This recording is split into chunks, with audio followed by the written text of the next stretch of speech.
Saludos y bendiciones a todos nuestros hermanos en Facebook y en YouTube. El Eterno les bendiga. Estamos en el seminario Descubriendo la Verdad. Pase adelante, hermano.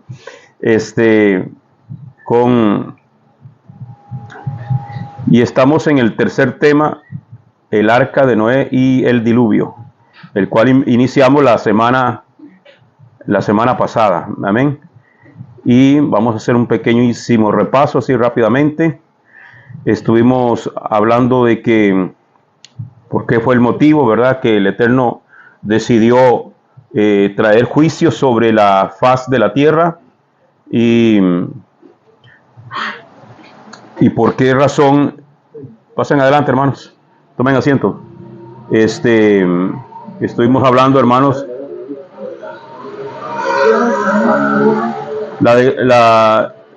que el Eterno dicta sentencia sobre la humanidad, establece 120 años, amén.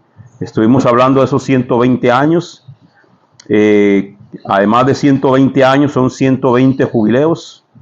Esos 120 jubileos se cumplen a los 6,000 años, ¿verdad? Entonces es una profecía de doble cumplimiento, ¿no? Estuvimos viendo que Noé formó una familia, amén. Elohim habló con Noé y Noé construye el arca, amén. Estuvimos viendo las medidas en metros de cuánto se componía el arca, de 133 metros de largo, tenía una longitud de una altura de 14 metros y una anchura de 23 metros. Entonces era algo gigantesco. Dijimos que tenía una capacidad de carga de aproximadamente unos 522 vagones de ganado de ferrocarril. Amén. Aproximadamente le cabían unas 125,280 animales del tamaño de una oveja, aproximadamente. Amén. Entonces estuvimos viendo, ¿verdad?, que no necesariamente tenían que ser animales adultos, que podrían haber sido animales pequeños, bebés, ¿verdad? O sea que no podría haber sido, cabe la posibilidad de que hayan sido, por ejemplo, elefantes pequeños, no necesariamente adultos, ¿verdad? Bien, hoy vamos a ver un poquito sobre lo que es la cronología del diluvio. Y vamos a partir de una semana antes del diluvio, 7 días antes del diluvio. En Génesis capítulo 7, versículo 1 dice: el Señor le dijo a Noé: entra en el arca con toda tu familia, porque tú eres el único hombre justo que he encontrado en esta generación. Estuvimos viendo, ¿verdad?, que de lo que hablaba el Señor, de que él era un hombre puro, un hombre justo, un hombre que en su generación, o sea, que no estaba contaminado con el pecado y genéticamente también era una persona que se encontraba puro. Génesis capítulo 7, versos 4 y 5 dice: porque dentro de 7 días, entonces vemos en el versículo 1, le da la orden, entra en el arca. En el versículo 1, entra en el arca con toda tu familia. En el verso 4 le dice: porque dentro de 7 días, o sea, quiere decir que Noé entró en el arca 7 días antes de que iniciara el diluvio. Estuvo dentro del arca 7 días sin llover.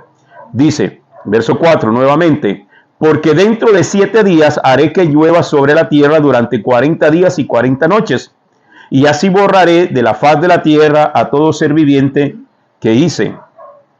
Noé hizo todo de acuerdo con lo que el Señor le había mandado. Si usted lee en su Biblia, el verso 2 y el verso 3 menciona que cuando Adonai le dio esta orden de entrar en el arca, Noé empezó a meter a los animales. Fue allí, hasta ese día, ¿verdad?, hasta una semana antes que entraron todos los animales. Día 0, o sea, el día del diluvio, día 0.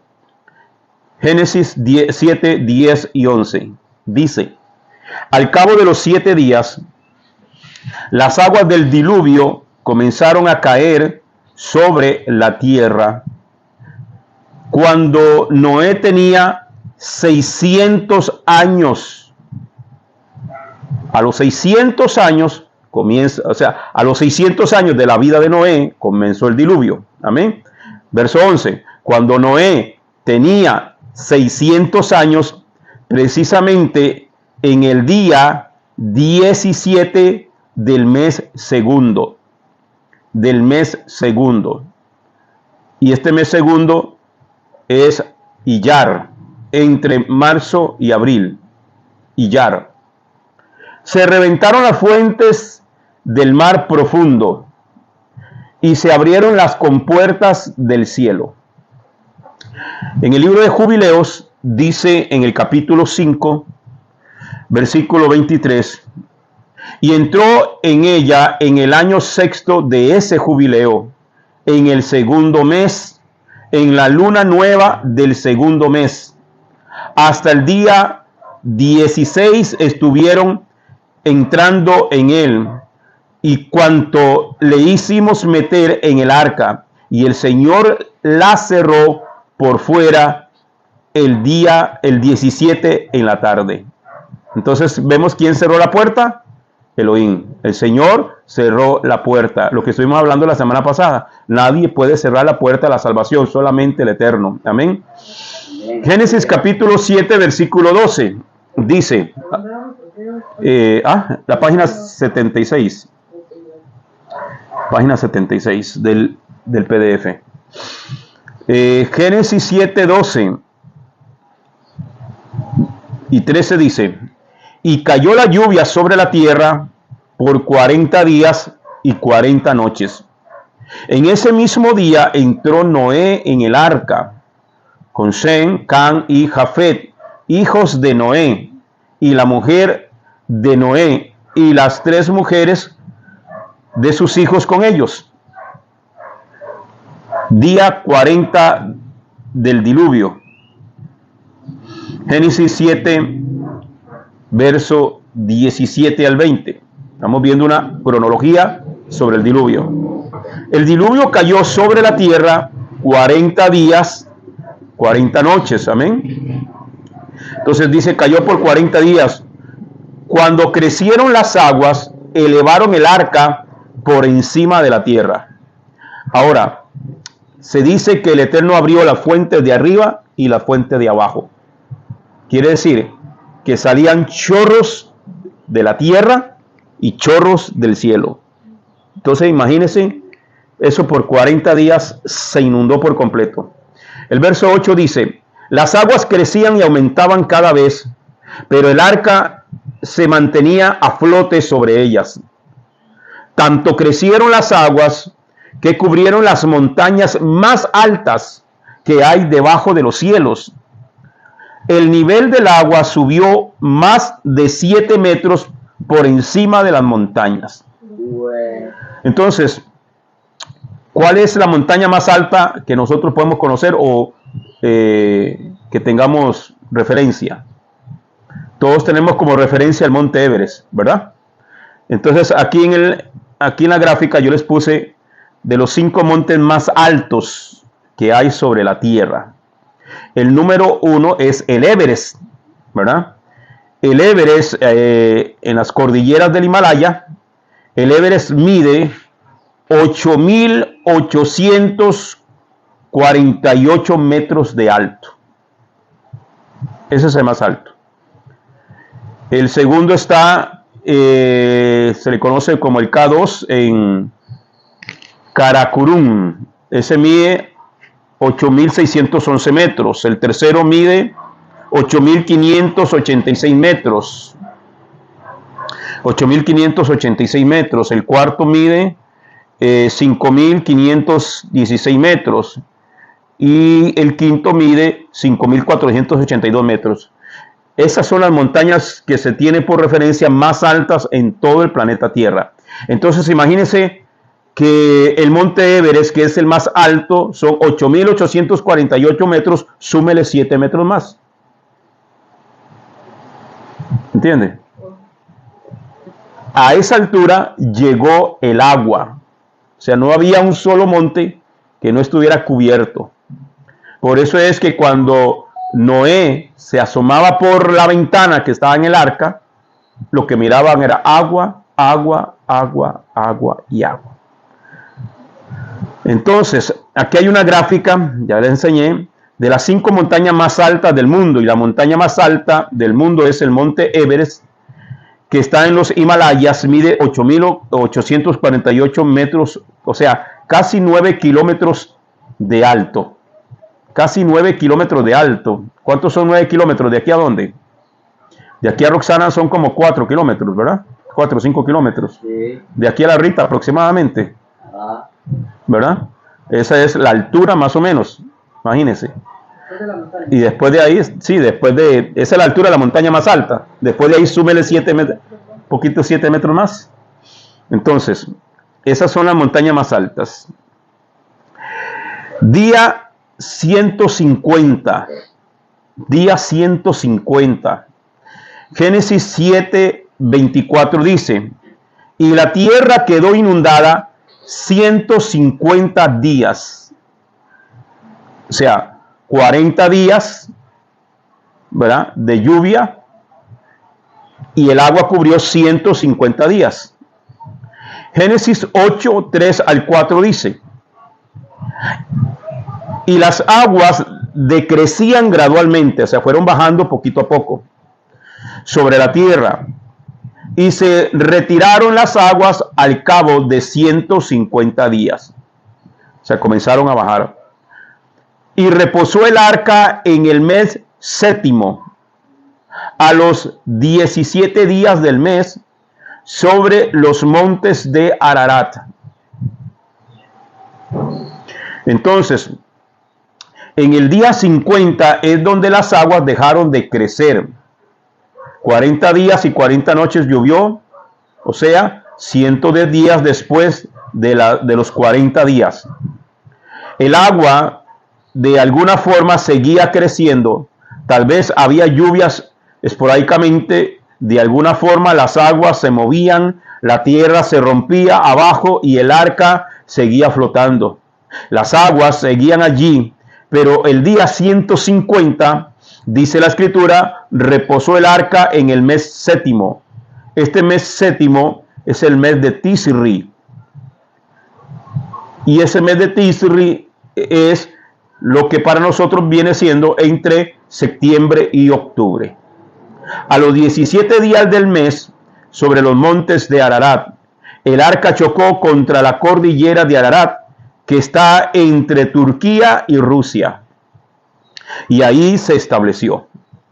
En el libro de Jubileos, en el capítulo 5, versículo 28, nos dice: y el arca fue y descansó en la cumbre del monte Lubar, una de las montañas que están en la cordillera de Ararat. Día 223, Génesis 8:5, dice: las aguas fueron decreciendo paulatinamente hasta el mes 10, el mes de Tebet, entre diciembre y enero. El día 1 del mes 10 se vieron las cimas de los montes. Ellos chocaron contra las montañas y ahí se detuvo el arca, pero no podían ver las montañas porque simplemente las tenían abajo. Día 263. Génesis 8:6. Sucedió que al cabo de 40 días abrió Noé la ventana del arca que había hecho y envió un cuervo, el cual salió, o sea, esos 40 días después de los 150 días, ¿verdad? Entonces dice: el cual salió y estuvo yendo y volviendo hasta que las aguas se secaron sobre la faz de la tierra. Envió también de sí una paloma para ver si las aguas se habían retirado sobre la faz de la tierra. 7 días después, día 270, Génesis 8:10 dice: esperó aún otros 7 días y volvió a enviar la paloma fuera del arca. Y la paloma volvió a él a la hora de la tarde, y aquí que traía una hoja de olivo en el pico. Y entendió Noé que las aguas se habían retirado de sobre la faz de la tierra. Día 277. Génesis 8:12. Y esperó aún otros 7 días y volvió y envió la paloma, la cual no volvió ya más a él. Día 300. Poco a poco las aguas se fueron retirando de la tierra. Al cabo de 150 días, luego de los primeros 150 días, o sea, día 300, las aguas habían disminuido. Día 314. Génesis 8:13. Noé tenía 601 años. Entonces, ¿cuánto tiempo había pasado desde que comenzó el diluvio? 1 año, porque él entró al arca a los 600 años. Y dice aquí en el verso 14, en el verso 13 dice, Noé tenía 601 años cuando las aguas se secaron. El primer día del primer mes de ese año, Noé quitó la cubierta del arca y vio que la tierra estaba seca. Amén. Génesis 8:14. Pero el día 27 del segundo mes, la tierra estaba ya completamente seca. En ese día, ellos bajaron del arca al día 370. Génesis 8:20. Y edificó Noé un altar a Yahweh, y tomó de todo animal limpio y de toda ave limpia, y ofreció holocausto en el altar. Y percibió Yahweh olor de suavidad, olor grato. Y dijo Yahweh en su corazón, no volveré más a maldecir la tierra por causa del hombre, porque el intento del corazón del hombre es malo desde su juventud, ni volveré más a destruir todo ser viviente como he hecho. Todavía serán todos los tiempos de la tierra, la siembra y la cosecha, el frío y el calor, el verano e invierno, el día y la noche no cesarán. Él hizo un pacto con la misma tierra. En total, el tiempo que duró Noé dentro del arca fueron 377 días, que son 12 meses y 17 días. Entonces, él estuvo 1 año entero y 17 días. ¿Verdad? Eso fue lo que estuvo dentro del arca. Noé y su familia vivieron en el arca 377 días. Es interesante saber que ellos habitaron 377 días en el arca. Se dice que a oscuras, sin ver la luz. Tenían antorchas. Se dice que no tenían antorchas porque el arca estaba cubierta con brea. Y la brea es una especie de... es hecho de petróleo. O sea, que hubiese ardido aquello. Entonces, si ellos prenden una antorcha, se queman todos. No podían prender nada y no tenían ventanas, porque tenían tenían una sola ventana. Y esa ventana estaba arriba, en la parte de arriba, y estaba lloviendo. No se iban a arriesgar a abrir la ventana. Pero de alguna u otra forma, Adonai ahí les permitió tener luz. O sea que el mismo Eterno estaba ahí, Él era la luz de ellos ahí dentro. Yo creo que el Todopoderoso mismo los iluminaba con su luz. La fe y la obediencia de Noé. La obediencia que Elohim exige de nosotros no es una obediencia conveniente. En la obediencia no hay conveniencia, porque ya no sería obediencia. La obediencia no tiene opciones. Salud. La obediencia es, Elohim dice, haz un arca, y lo único que podemos preguntar es cómo la hago. O sea, si el Eterno dice algo, lo único que podemos hacer, ¿y cómo quiere que lo haga, Señor? No se puede cuestionar. Yahweh te dice, hazla así, y la haces así como Él te dijo. La obediencia no es, haz un arca, así Señor, pero ¿por qué mejor no hacemos esto otro? Y eso es lo que generalmente nosotros los seres humanos hacemos. Y no es así, es haz un arca y era hago un arca. Nosotros pensamos que Noé estaba muy contento, pero no estaba muy contento, pero era obediente. ¿Por qué quizás no estaba muy contento, amados hermanos? Porque era un problema para él. Él se metió en graves problemas por construir un arca. Noé tenía una carga muy grande porque él sabía que él era el único que genéticamente estaba preparado para ser la simiente de Elohim, para que naciera el Mesías mucho tiempo después. Si él no estuviera alineado ante el Eterno, nadie más podría. Si Noé andaba en pecado y Noé se moría, entonces no habría nadie, porque Noé era el único perfecto genéticamente, no mezclado con los Nefilim. Él era perfecto en sus generaciones. Quiere decir que sus hijos que nacieron de él también genéticamente estaban puros. Por lo tanto, Noé tenía que ser el elegido y él no lo entendía así. Noé estuvo dispuesto a hacer cualquier cosa en obediencia al Eterno. Y él lo entendía así, Aunque le dijeran no lo hagas, aunque su esposa se opusiera, aunque sus hijos se opusieran, él se puso firme y le dijo, Yahweh me dijo que yo soy el único que puede llevar esta misión a cabo, porque nadie más está genéticamente perfecto, nada más yo debo hacerlo a pesar de cualquier cosa. La obediencia de Noé nos debe decir mucho, porque usted y yo éramos sucios por el pecado, pero cuando nacimos de nuevo, Yeshua limpia nuestro corazón, limpia todo nuestro ser, nos pone un nuevo nombre y el nombre que tenemos, que te pone, es Hijo de Elohim. Él nos cambió el nombre. Dice el Eterno, si yo soy santo, usted tiene que ser santo, debe de ser santo. Y decimos así, Señor, santifícame, y andamos diciéndole a Él que nos santifique, como diciéndole, quítame todos los pecados que siempre quiero hacer. No, Él no va a hacer eso.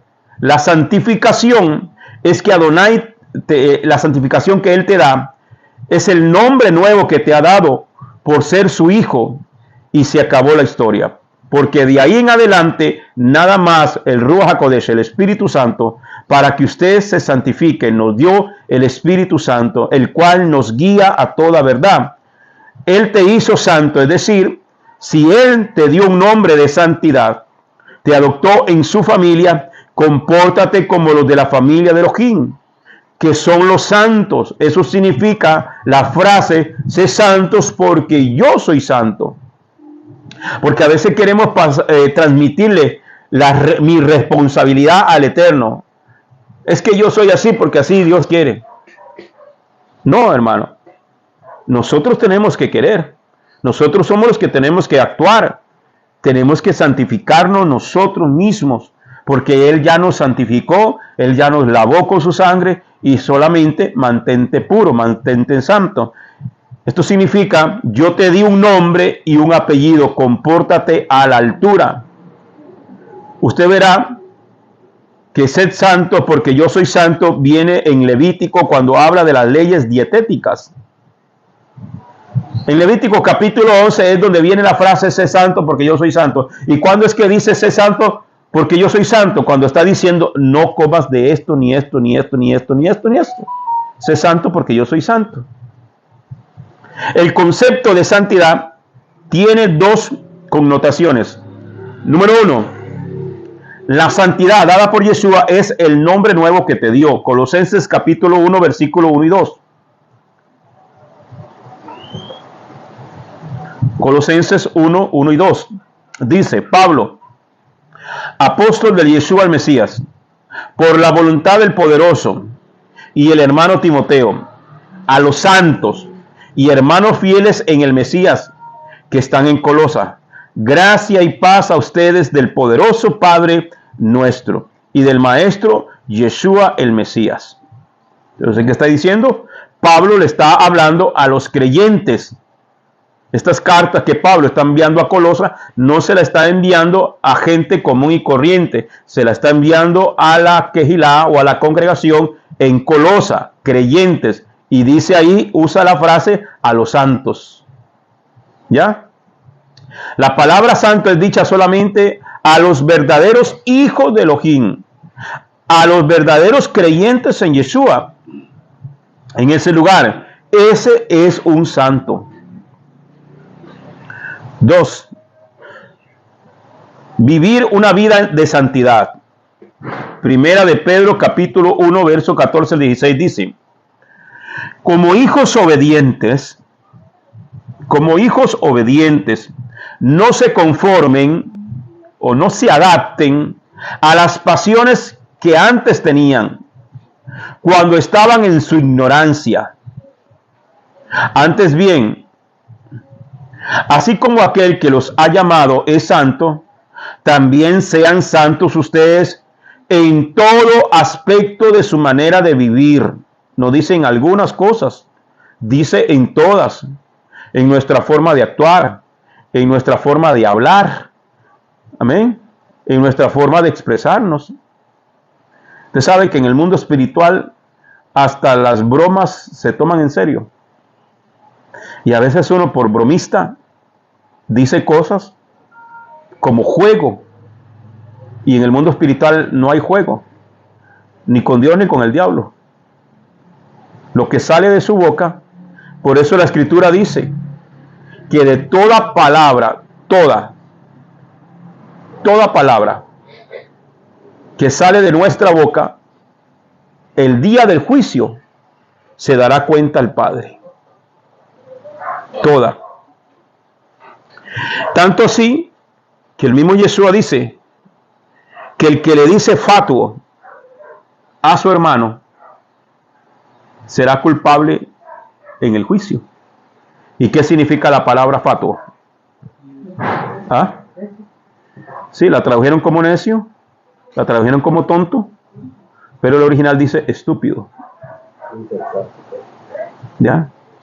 Entonces, todos esos apelativos están correctos. Entonces, pronunciar esa palabra es causa de condenación. Y a veces hasta por broma la decimos. O al niño, ay, no sea necio. O al maridito santo y puro que Dios le dio. ¿Ah? Entonces, hay que tener cuidado, ¿verdad? Entonces, dice que debemos de ser santos en toda nuestra manera de vivir.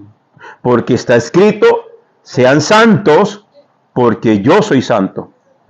Aquí el ser santos específicamente te está diciendo, vive en santidad. Porque Él te hizo ser un santo. Entonces, el nombre de ser santo, porque eres un hijo de Elohim, te lo dio Él. Ahora, como te dio el nombre, compórtate a la altura, siendo realmente lo que te dice que eres y lo que nosotros decimos que somos. Eso es el segundo tipo de santidad. Y esa segunda santidad es la que la gente no quiere agarrar. Todos queremos, Señor, esta segunda santidad que depende de mí, dámela tú.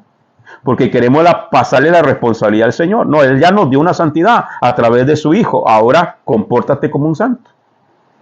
Santifíquese. Amén. Entonces la pregunta es, ¿nos estamos santificando todos los días? ¿O solamente cuando venimos a la congregación nos ponemos la carita de santo y el disfraz de santo? Pero en la casa, en el trabajo, en la reunión con los amigos, donde se cuentan chistes sucios, pasados de tono. ¿Ah? ¡Qué chistín! ¿Cierto o no? Entonces, en eso hay que debemos de comportarnos como un hijo, amén, de Elohim. Él exige ser santo porque yo soy santo, porque yo ya te hice santo. Y Él te dice hijo. Y si somos hijos de Dios, si somos hijos de Elohim, entonces, ¿cómo es Elohim? El hijo se parece al padre, ¿sí o no? Por eso cuando un niño es mal portado dice, bueno, así será en la casa, así será ¿verdad? Porque tenemos el mal concepto que lo mandamos a la escuela a educarse. No, la educación es en la casa. El buenos días es en la casa, ¿sí o no? El buenas tardes es en la casa. El sí señor, el sí señora es en la casa. No, en la escuela le enseñan matemática, le enseñan a leer, le enseñan a escribir. La educación es en el hogar. ¿Cierto? Ok, sigo. Juan 8, 39 al 45 dice: respondieron y le dijeron, nuestro padre es Abraham. Le dice Yeshua, si ustedes fueran hijos de Abraham, las obras de Abraham harían. Pero ahora procuran matarme. Un hombre que se le ha hablado, un hombre que le he hablado la verdad, la cual he oído del poderoso. ¿No hizo esto Abraham? Ustedes hacen las obras de su padre.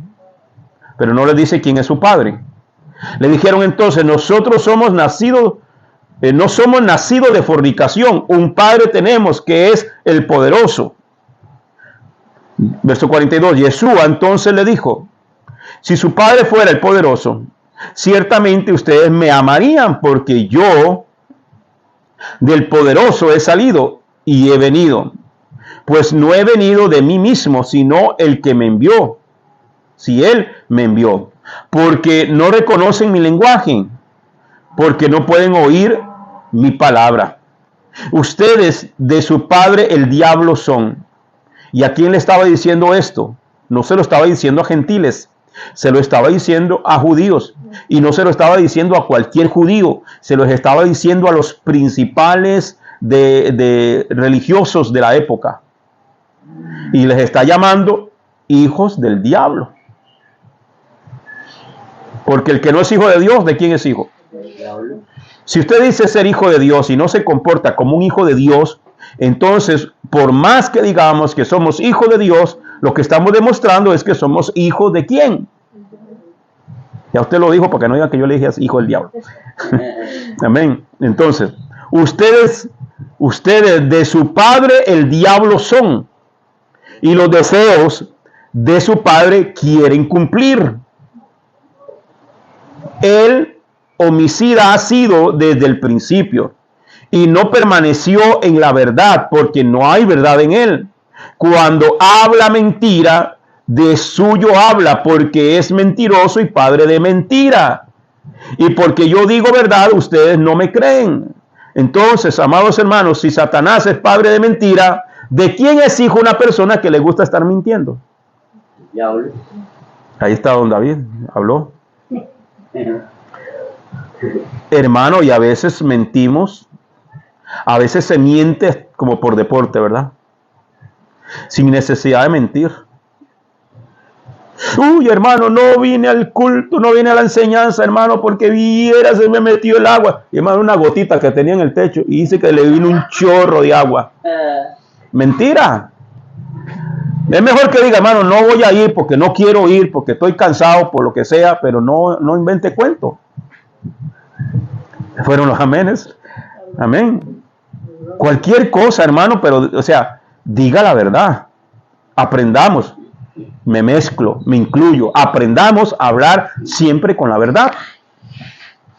Porque él es padre de mentira. Pastor, disculpe, lo más duro es que yo un día escuché algo porque con algo, ¿verdad? Que lo más duro es que están mintiendo y están jurando de que están diciendo sí. la verdad. Y yo al menos yo les decía eso, lo duro no es solo la mentira, es que eso trae otras cosas, ya se pierde la confianza, ya, o sea, un montón de cosas. Y es que para sostener una mentira hay que pegar una mentira más grande. Sí. Y se va haciendo como una bola de nieve y más grande y más grande y más grande. Ya. Sí, exactamente. Después se hace un mundo y el problema es que la verdad tarde o temprano saldrá a la luz, porque no hay nada oculto que no se haya de manifestar. ¿Ya? Entonces, simplemente es aprender a hablar con la verdad. Ok, si nosotros nos decimos hijos de Adonai, por lo tanto, santos de la congregación de los justos, debemos comportarnos como hijos de Elohim, porque eso significa que me estoy comportando a la altura del nombre que se me dio. Si yo fui adoptado a una familia, la familia debe acomodarse a mí, o yo me debo acomodar a la familia. Si usted adopta un hijo y usted le da su apellido y lo trae a su casa tiene reglas.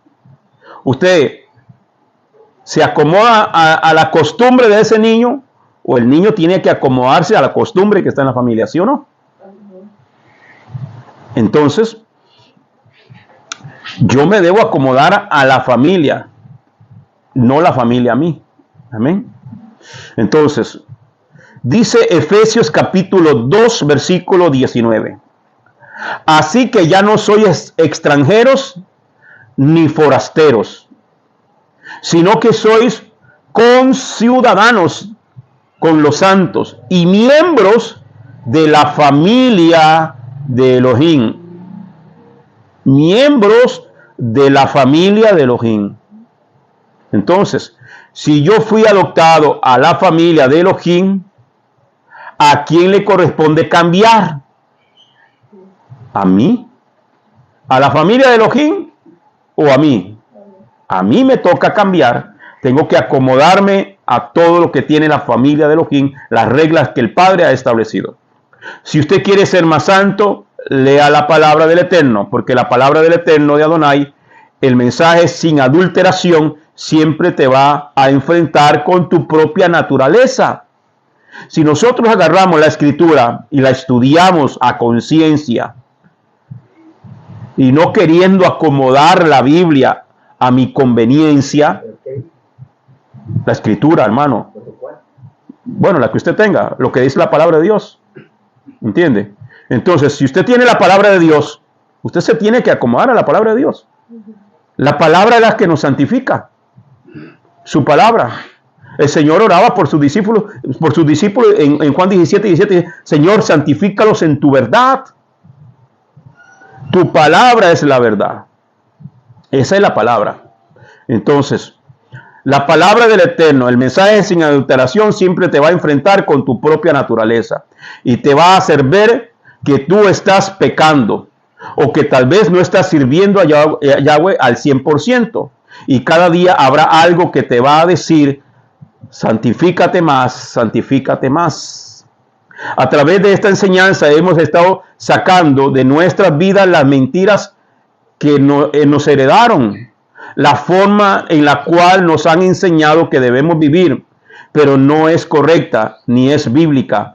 Y a través de la Escritura hemos visto que ya no debemos oír el evangelio de la serpiente, que nos dice Yahweh realmente o Elohim realmente no le importa si tú obedeces o no obedeces, porque a veces creemos que la obediencia o lo que el Eterno dice en su palabra es condicional o que es opcional, mejor dicho. Y no es una opción, no es si quiero, es que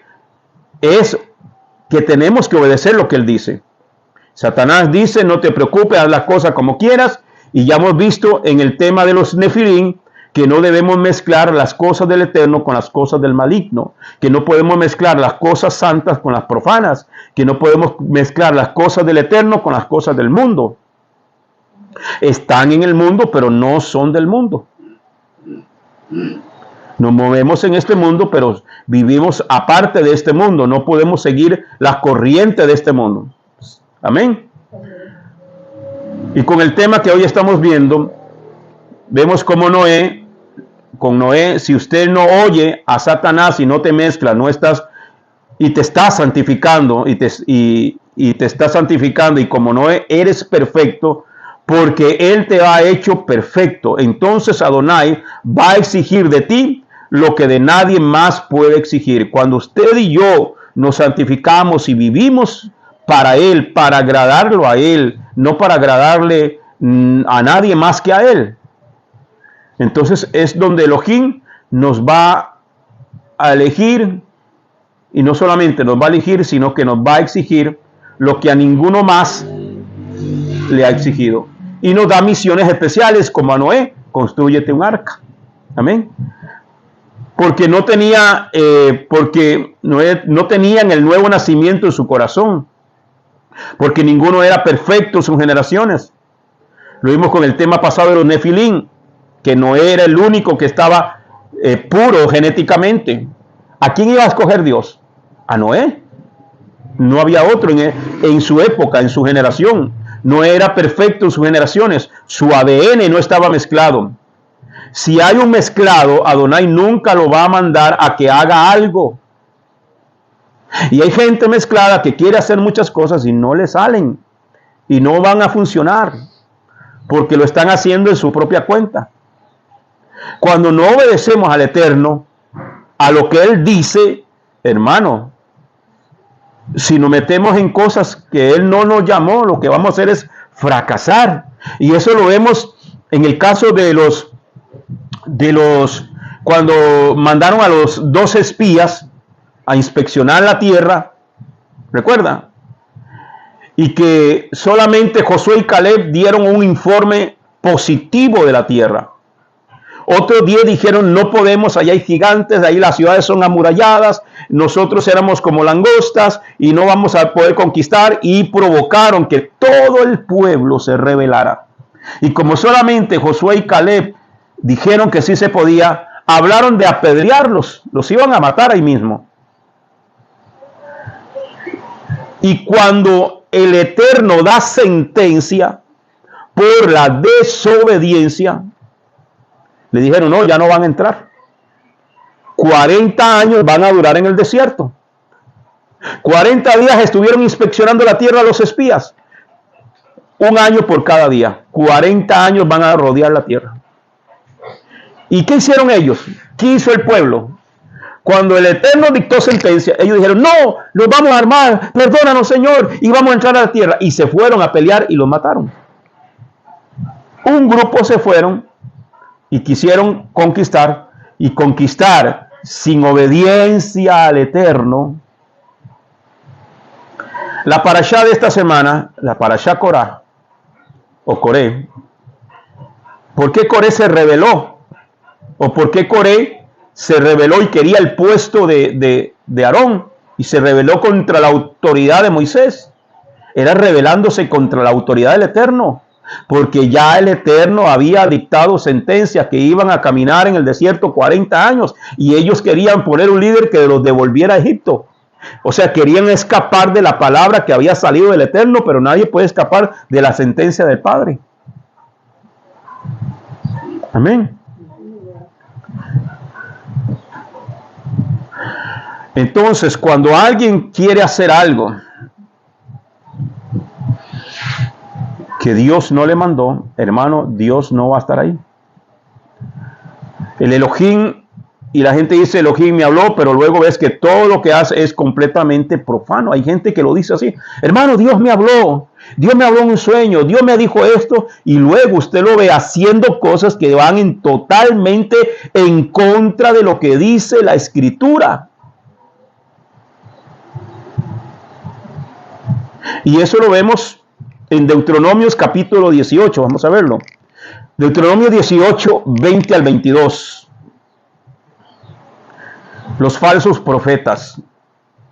Dice el verso 20 de Deuteronomio 18: pero el profeta que tenga la presunción de hablar en mi nombre, palabra que yo no le haya mandado a decir. Hermano, hay que tener cuidado, y la gente está muy acostumbrada a andar detrás de profetas entre comillas, que dicen que profetizan de su propio corazón. Dice ahí: palabra que yo no le haya mandado decir, y que hable en nombre de otros dioses. el tal profeta morirá. Verso 21. Y si preguntas en tu corazón, ¿cómo podremos conocer la palabra que no ha hablado Yud-Heh-Vah-Heh? Cuando el profeta hable en nombre de Yud-Heh-Vah-Heh y lo que dijo no suceda ni se verifique, es una palabra que no ha hablado Adonai, no ha hablado Yud-Heh-Vah-Heh. ¿Cuántas profecías le han dado a usted? ¿Ah? Y usted moquea, llora, grita, se tira al piso y aleluya y gloria a Dios. ¿Ah? Sí. Y, ajá, exactamente. Dios me reveló que usted es una mujer de Dios. Yo viajo uno, hermano. Siendo mujer de una persona muy cercana a mí, estaba en adulterio. El esposo hacía unos días que la había agarrado con otro tipo. Y llegó un tal profeta. Y la mujer era muy hermosa, muy bien parecida. Seguro la halló muy bonita, esta siervita de Dios, ¿verdad? Es una sierva de Dios y que no sé qué y no sé cuánto. Y dice el Señor que Él ha visto tu corazón, que has caminado en santidad y en temor. Y por lo tanto dice el Señor que te va a bendecir así. Ahí le sacó yate, carro, casa. ¿Ah? Entonces, hermanos, ahí es donde hay que tener cuidado. ¿Cómo conoceremos, dice la palabra, que el Eterno no ha hablado? Cuando el profeta hable en nombre de Yud-Heh-Vah-Heh. Así diga Yahweh, así diga Jehová, así diga Dios, así diga Elohim, lo que sea. Y lo que dijo no suceda ni se verifique, o sea, no se cumplió la palabra. Esa palabra no ha hablado, esa no es una palabra que el Eterno ha hablado. Con presunción la habló el tal profeta. No tengas temor de él. No tengas temor de él. En el tiempo que Jeremías, que también se levantaron, en el tiempo de Jeremías también se levantaron muchos que decían ser profetas, como lo único que hicieron fue desviar al pueblo. Y eso es lo que hacen estos profetas hoy en día, desviar al pueblo completamente de la palabra del Eterno. Y no la que desviar al pueblo a otro lado y no a lo que Adonai decía. Ponían los ojos en el profeta, lo que sucede hoy en día, y no en Elohim. En el momento en el cual usted empiece a hacer una determinación por ir más allá, todos los demás se van a convertir en expertos en juzgarlo, lo que usted está haciendo. ¿Por qué nos juzgan a nosotros? ¿Por qué nos dicen que somos una falsa doctrina, que somos una secta? Porque estamos fuera de la corriente de lo que ellos dicen. Y nos estamos ajustando a lo que dice la Escritura solamente. Entonces, cuando no seguimos la corriente de ellos, entonces somos, hermanos, herejes, somos de todo. Nos dicen de todo, y usted lo sabe. Amén. La estrategia de Satanás, el evangelio de la prosperidad. Esa es una de las estrategias que se metió dentro del pueblo, llamado pueblo de Dios, hermano, que ha causado más daño. Cuando le decimos a alguien, acepta al Señor en tu corazón, mucha gente responde, no, porque cuando acepté al Señor, cuando le sirvo, me ha ido bien mal. Cuando alguien se aparta de la congregación y se iba al mundo y le decíamos, regresa al camino del Señor, dicen, no, es que me va bien mal, me iba mejor cuando estaba en el mundo. Y era lo mismo que decían los israelitas, volvamos a Egipto porque aquí no hay ni qué comer, y allá comíamos las ollas de carne y todo. Mentira, eran esclavos, si acaso comían pan. ¿Entiende? Es el mismo pensamiento de los israelitas en el desierto. Nos iba mejor en Egipto, pero eran esclavos en Egipto. Mucha gente dice, me iba mejor antes cuando no conocía al Señor. Eso es una blasfemia grande. Entonces, yo le decía y le digo, lo que pasa es que cuando ustedes estaban en las garras del pecado, Satanás no se preocupaba mucho por usted. porque te tiene en las manos. Pero en el momento en el cual usted se le va de las manos, es como el niño que no está jugando con sus juguetes, pero cuando viene alguien y agarra de sus juguetes, entonces ahí quiere ese mismo juguete. No lo quería antes, pero cuando viene un chiquito y le agarró el juguetico, ahora quiere ese. Así es Satanás. Satanás es un envidioso. Satanás no se preocupa por los que están en sus manos, ya los tiene tomados. Pero en el momento en el cual alguien se le va de las manos y adquiere el conocimiento del Eterno, a ese es el que van a venir los problemas, los ataques. Amén. Eso es lo que yo le decía, aquel que salía del pecado, y lo seguiré diciendo todavía. Cuando usted se sale de las manos de Satanás, ¿usted cree que Satanás se va a quedar de brazo cruzado? Cuando hemos llevado una vida floja dentro de la congregación, pero en el momento en que usted toma la decisión de servirle a Él, de buscar su presencia, de estudiar la palabra, ¿usted cree que Satanás va a decir, ay, qué lindo es mi chiquito, ya que ahora está buscando a Dios? ¿Usted cree que se va a quedar tranquilo? No, se va a levantar, y los primeros que se levantan son los de la misma casa. Exactamente. Se levanta la familia, se levantan amigos, el trabajo, ¿ve? Se daña una cosa, se daña la otra, ¿verdad? Se daña el carro, se daña la licuadora, se dañó la nevera, se dañó la pantalla, y para terminar de arreglar, hasta la suegra se viene a vivir con uno, ¿verdad? Ya, ¿verdad? Entonces, las pruebas vienen, o sea, van a venir. Satanás no se va a quedar. ¿Para qué? Para desanimarte, y lo primero que te dice, me iba mejor antes, pero ni cuando era borracho me sobraba plata, y hasta sin plata tomaba guaro, y ahora ni para la comida tengo. ¿Cierto o no? Eso es lo que Satanás dice. Amén.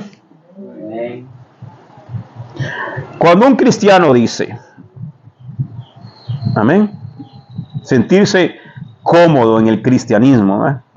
Cuando la gente empezó a sentirse cómoda en el cristianismo, ahí Satanás ganó ventaja, porque en el momento en el cual logra que el cristianismo te haga sentir tranquilo y tengas una bendición y bendición y bendición, y aquí en la tierra no veas lo que el Eterno dice, no te enfoques en las cosas, porque también Satanás da.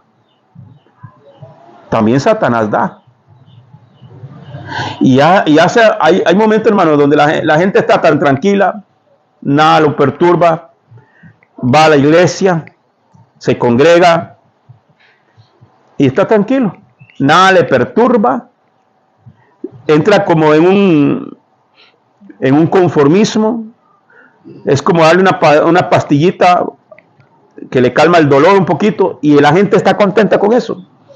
A eso es lo que le sirve el diablo, y a eso es lo que en el libro de Apocalipsis se llama los tibios. Ni eres frío, ni eres caliente. Me conformo con ir a la congregación, sentarme un ratico ahí, ya. Después de 40 minutos empiezo a ver el reloj, a ver qué hora termina el pastor, y listo, y me voy para mi casa, y a la semana que viene igual. Entonces no pasamos en cero. Cuando esta persona se siente cómoda,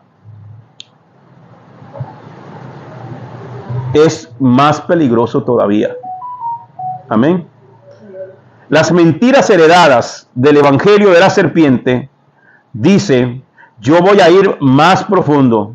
En el momento en el cual usted empieza a ir más profundo, ahora sí, todos los demás que están bien tranquilos te ven avanzar más allá y te dicen, usted está mal, nosotros estamos bien, pero en realidad es Satanás utilizando a todas esas personas cómodas, diciéndote que estás mal. Cuando empezamos a hacer la diferencia, cuando comenzamos a consagrarnos, cuando usted dejó de comer las comidas que la Biblia dice que es más, no son considerados comida, no son considerados alimento. Y cuando empezamos a hacerlo, antes no te decían nada, pero ahora te dicen. Cuando empezamos a guardar el Shabbat, que dice la Escritura, antes nadie te decía nada, pero ahora todo el mundo está en contra porque usted guarda el Shabbat. La familia, y no conocen Biblia más que Juan 3:16, el Salmo 91 y el Salmo 23. Y quieren refutarte de lo que estamos haciendo. Y no tienen bases bíblicas. Cuando tomamos esa decisión, antes no nos decían nada. ¿Por qué razón? Porque estábamos en la misma corriente de todos ellos. Pero cuando venimos a la verdad y queremos hacer las cosas como dice la Escritura, ahí sí. Cuando ya no guardamos Navidad y no ponemos el arbolito de Navidad, y empezamos a hablar de Pesach, y empezamos a hablar de Yom Teruah, de Yom Kippur, y usted dice, ¿qué idioma es eso? ¿Qué es lo que está hablando? Usted está loco. Eso es de los judíos. Ahí es, hermano. La Escritura por sí sola, amado hermano, nos hace querer realmente ser santos para el Eterno. Eso es lo que nos hace la Escritura a nosotros, querer ser santos. Pero al ser más santos para Adonai, te das cuenta que eres distinto a todos los demás y dice, entonces, estos no son cristianos o yo no soy cristiano. Y hay un momento donde tenemos que ubicarnos. Porque si el cristianismo es pero la Escritura dice esto, entonces ¿qué soy? ¿Qué somos? ¿Me entiende? O ellos no son cristianos o yo no soy cristiano. Yo estoy siguiendo lo que dice la Escritura, la palabra del Eterno. Entonces, ahí es donde nosotros, hermanos, nos tenemos que dar cuenta que eres más que un cristiano. Eres un verdadero hijo de Dios, un verdadero hijo de Elohim. Y eso es lo que el Eterno desea de ti. No que tengas la etiqueta de cristiano, protestante, pentecostal, bautista, evangélico, metodista, etcétera, etcétera, etcétera, etcétera, etcétera, de las 43,000 denominaciones religiosas que hay en este mundo. Sino como un hijo de Elohim, nacido de nuevo, miembro de la familia del Todopoderoso, injertado en Israel. Y todo eso no son etiquetas, todo eso es la verdad que la Escritura dice que usted es y que usted debe de ser. Entonces, haces eso, te agarras tanto de Adonai, aprendes tanto de su palabra, te agarras tanto de él que ya no te importa si los demás te dicen que estás mal o que estás bien. Llega un punto donde ya no, hermano, nos interesa. Lo que hablen, lo que digan, como dijo el Pachuco, me resbala. Ya no me interesa los comentarios. Aprendemos a vivir no por los comentarios de la gente, sino por lo que dice el Eterno, que es quiénes somos nosotros. Amén. Ya no somos amados, aunque nos digan locos, aunque nos digan que somos sectarios o que somos una falsa doctrina, no nos importa. Dice Mateo 7:3, ya para ir concluyendo hoy. Mateo 7:3 dice, ¿y por qué miras la paja que está en el ojo de tu hermano y no echas de ver la viga que está en tu propio ojo? Esta gente, hermano, que cuando te hacen sentir mal y critican, no se miran a sí mismos. Esa frase que dice,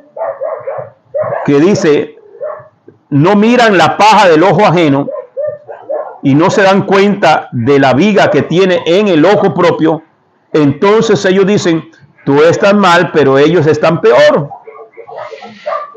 El verdadero hijo de Elohim se santifica más porque quiere dejar el pecado de su vida y quiere sacarlo de sí.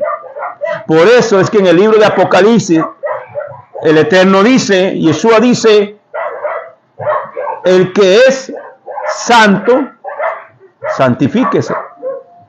El que es inmundo, sea inmundo todavía. Pero el que es santo, santifíquese más y más y más y más. Amén. Vamos a dejarlo aquí, hermano, y la próxima semana continuamos con este mismo temita. Amén. Porque el tiempo ya nos avanza. Gloria al Padre. Bien, amados, entonces estamos en el seminario de Descubriendo la Verdad. Estas son verdades que están escritas. Quedamos en la página 83 para la próxima semana. Arrancamos de ahí, de esta misma frase. Amén. Miran la paja en el ojo ajeno. Así que, bien, amados, quiero agradecerle a todos los hermanos. El miércoles, para los que pueden estar a las 7 de la noche, vamos a iniciar ya no tanto un seminario como tal, sino que vamos a iniciar un espacio que le hemos llamado Escudriñando las Escrituras. Y vamos a comenzar a estudiar los mandamientos. Vamos a verlos uno por uno. ¿Cuántos mandamientos hay? Entonces, ¿por qué es necesario conocerlos todos? Bueno, porque es necesario, si queremos agradar al Padre, tenemos que ir conociendo uno por uno. Lo vamos a ir viendo. Un material que tengo allí, lo voy a compartir esta misma semana al grupo de la Yeshiva. 613 mandamientos. ¿Cuáles son aplicables? No todos los 613 tenemos que cumplirlos. ¿Por qué? Porque hay mandamientos que son exclusivamente para las mujeres. Hay mandamientos que son exclusivamente para los hombres. Hay mandamientos que son exclusivamente a la tierra de Israel. Hay mandamientos que son exclusivamente para el sacerdocio levítico. Y entonces vamos a ir conociendo desde el primero hasta el 613. Entonces trataremos de avanzar cada semana, a abarcar lo más que se pueda, para poderlos ver todos en el tiempo que el Padre así lo quiera, y establecer esa base para poder identificar cada uno de ellos y qué estamos cumpliendo y qué no estamos cumpliendo, y eso nos ayudará a nosotros, hermanos, a entender en qué posición estamos nosotros y cómo debemos de hacer. Amén. Bien, entonces gracias a los hermanos de Facebook, YouTube, que el Eterno me los bendiga, y aquí vamos a orar y quedamos después.